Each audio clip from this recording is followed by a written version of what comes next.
Oke, Assalamualaikum warahmatullahi wabarakatuh. Selamat malam, eh, teman-teman yang saya hormati dan juga Ibu dosen yang saya hormati.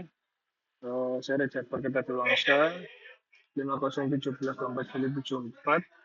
Pada kesempatan kali ini saya akan mempresentasikan resume mengenai sifat-sifat sistem waktu diskrit menggunakan sistem YN sama dengan atau equal xn kuadrat dengan input xn sama dengan UN atau unit step. Ada 5 sifat yang akan kita bahas kali ini. Analisanya yaitu memory, causality, stability, dan juga time invariance dan linearity.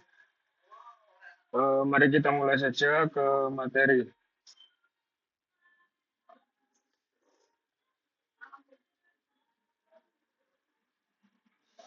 Sebelum kita menganalisis sifat-sifatnya, kita definisikan dulu sistem dan inputnya.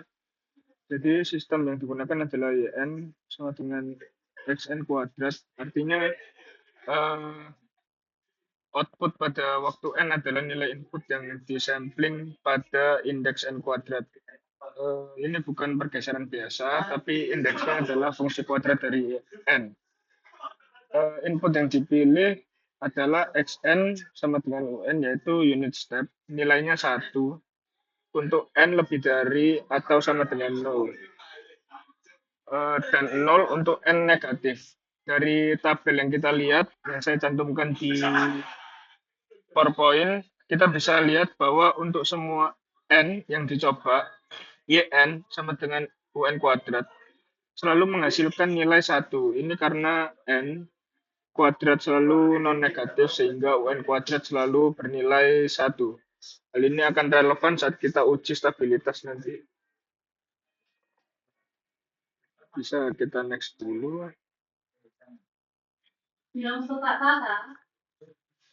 Oke, selanjutnya yaitu memory atau memoryless. Sifat yang pertama yaitu memory. Sistem disebut memoryless jika YN hanya bergantung pada XN, yaitu nilai input di waktu sekarang aja.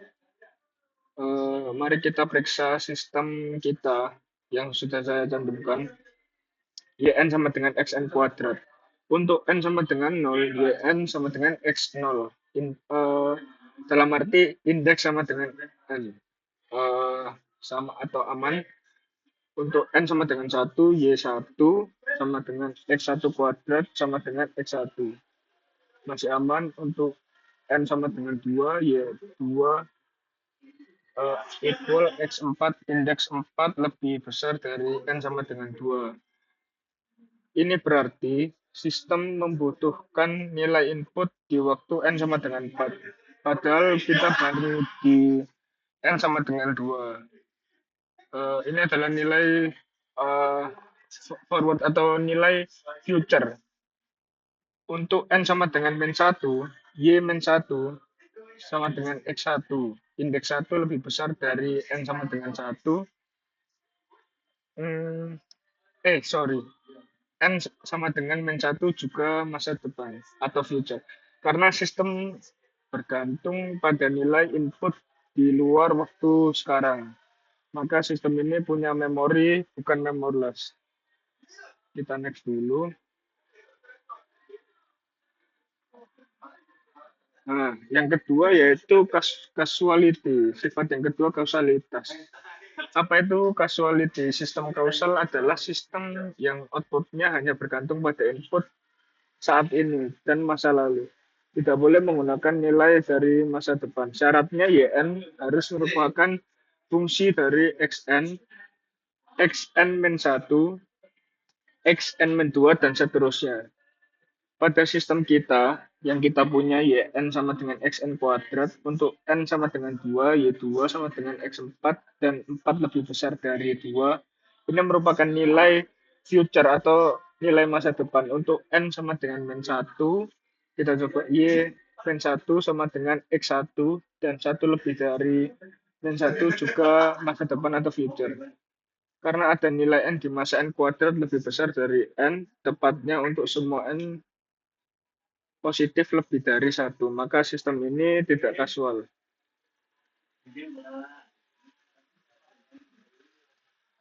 Kita bisa lanjut ke slide berikutnya. Yang berikutnya yaitu sifat ketiga, stability. Stabilitas khususnya BIBO atau bounded input, bounded output. Artinya jika input dibatasi, maka output juga harus dibatasi.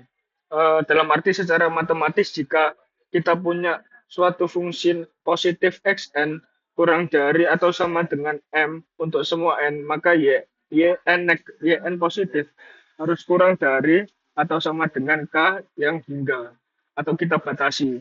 Pembuktiannya pertama, misalkan kita punya input bounded xn positif kurang dari m untuk semua n.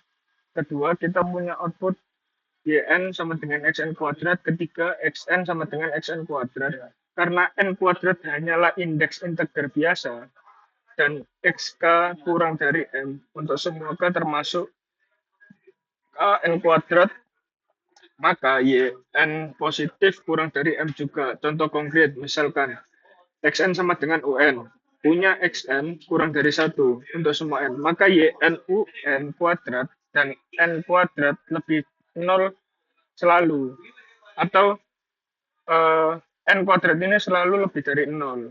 Un kuadrat sama dengan satu yang jelas bounded. Kesimpulannya, kita punya fungsi atau sistem stabil secara BIBO. BIBO bounded input, bounded output. Selanjutnya, kita bisa next ke slide berikutnya, yaitu sifat keempat, yaitu time invariance.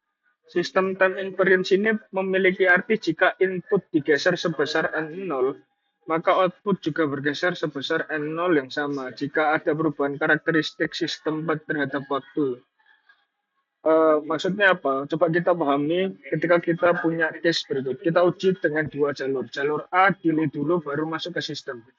X1N sama dengan Xn minus N min 0. Min N0. Kita punya jalur yang kedua, jalur B, masuk ke sistem dulu baru di delay.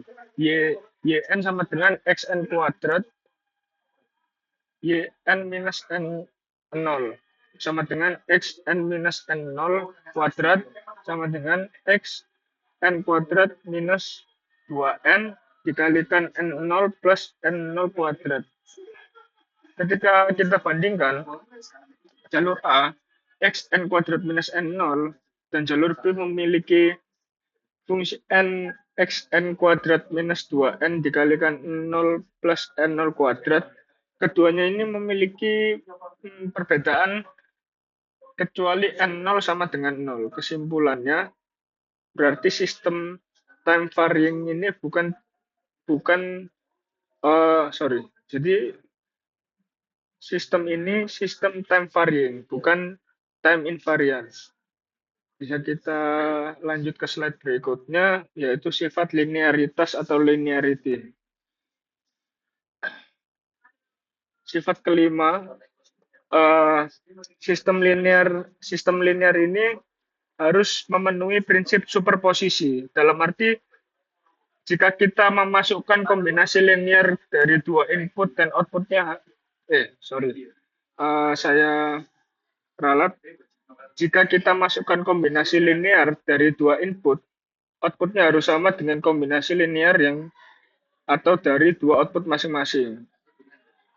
Contoh kita bawa secara matematis. Contoh kita punya study case ini T A X1N plus B X2N sama dengan A T X1N plus B T X2N. Kita buktikan. Misalkan xn-nya itu misalkan xn sama dengan ax1n plus bx2n, maka t xn sama dengan xn kuadrat. Kita turunkan. Kalau kita turunkan kan berarti kan ax1n plus bx2n dievaluasi di n kuadratnya.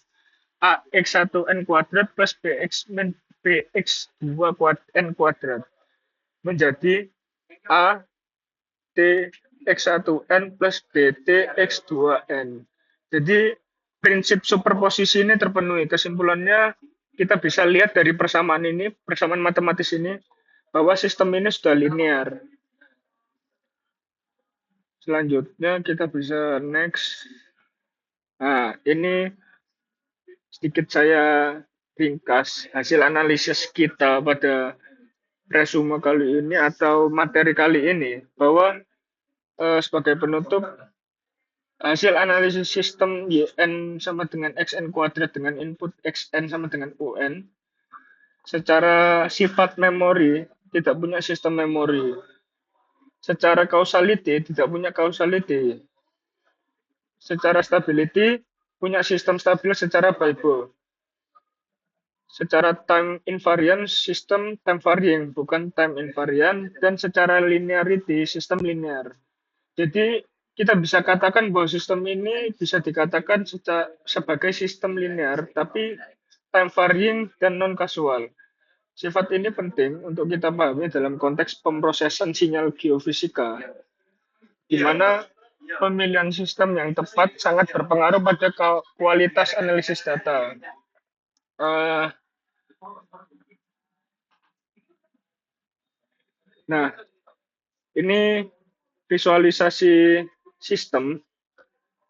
Pada slide ini ditampilkan visualisasi grafik dari input XN, output YN, perbandingan untuk uji kausalitas, time invariance, linearitas, dan stability. Grafik-grafik ini dihasilkan menggunakan saya proses menggunakan Python dan mempertegas hasil analisis manual yang kita bahas tadi. Eh, saya tunjukkan sedikit sedikit codingannya. Sebentar.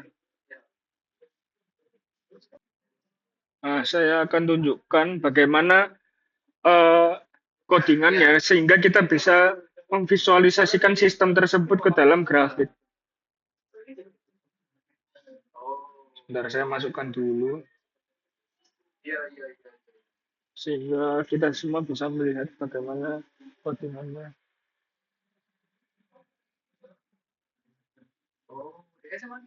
Nah, sebentar. Nah,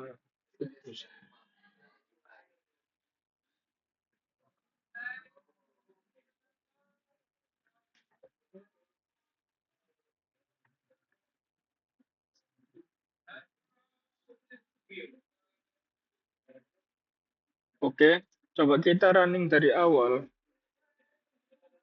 Seperti biasa kita import library dulu, definisi fungsinya kita definisikan fungsi kita tadi. Setelah itu ke bagian analisis sifat-sifatnya untuk kemudian dicetak ke terminal. Yang pertama tadi kita apa? Memori, kedua kausalitas, ketiga stability atau Bible, keempat time invariant, kelima sifat linearitas. Nah, selanjutnya kita di bagian visualisasi ini untuk membuat grafiknya sehingga kita mempunyai pandangan visual terkait grafik dari sistem matematis tadi. Nah, coba kita running untuk mengetahui bagaimana visualitas visualnya.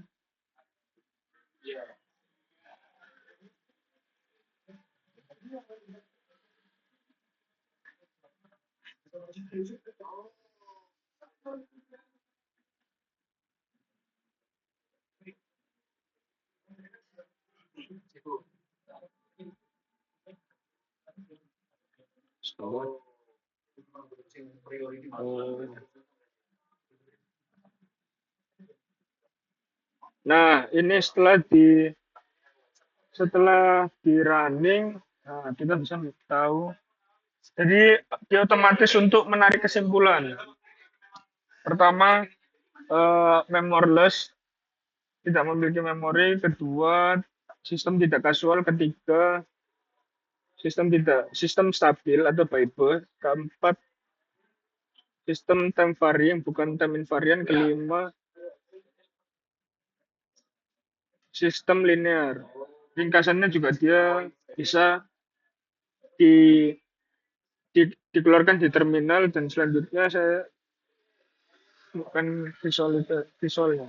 Nah, berikut visualnya yang tadi saya jelaskan.